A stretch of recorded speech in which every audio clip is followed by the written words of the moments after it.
یونس نے خبر دی، انہیں زہری نے، انہیں سالم نے خبر دی، اور ان سے ابن عمر رضی اللہ عنہ نے بیان کیا کہ نبی کریم صلی اللہ علیہ وسلم نے فرمایا کہ ایک شخص تکبر کی وجہ سے اپنا تہبند زمین سے گھسیٹتا ہوا جا رہا تھا کہ اسے زمین میں دھسا دیا گیا، اور اب وہ قیامت تک یوں ہی زمین میں دھستا چلا جائے گا۔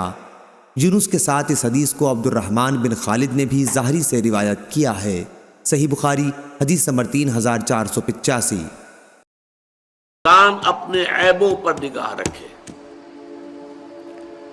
اپنی بھلائیوں پر نہ زیادہ نگاہ جمائے، اپنی کوتاہیوں پر۔ کون شخص ان کا کامل ہے؟ کامل کوئی نہیں، کسی نہ کسی پہلو سے کوئی خامی، کوئی کمی کہیں نہ کہیں تو ہے، اس پر نگاہ جمائے رکھو، تو اس سے یہ ہے کہ تکبر پیدا نہیں ہوگا، تواضع پیدا ہوگا، انسان کے اندر حلم پیدا ہوگا، اور تکبر کا ازالہ اس سے ہوتا ہے۔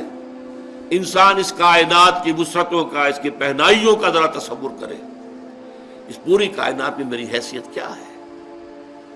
ایک نقطے کے برابر بھی نہیں، نقطہ بھی بڑی شے ہے، کیا حیثیت ہے ہماری؟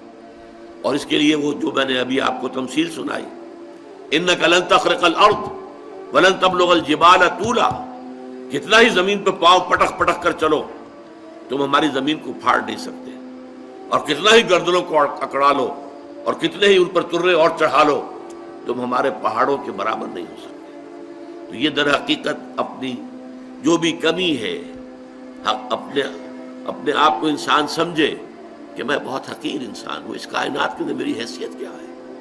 ہاں، اللہ تعالیٰ کی نظر کرم اگر ہو اور اللہ تعالیٰ میری خطاؤں سے درگزر فرمائے تو بہت بڑا کامیابی کا معاملہ ہو جائے گا، ورنہ تو یہ ہے کہ ہر وقت انسان کو ڈرتے رہنا چاہیے، اپنی کوتاہیوں اور کمزوریوں کے اوپر نگاہ رکھنی چاہیے۔ اس سے یہ ہے کہ تکبر ہرگز پیدا نہیں ہوگا۔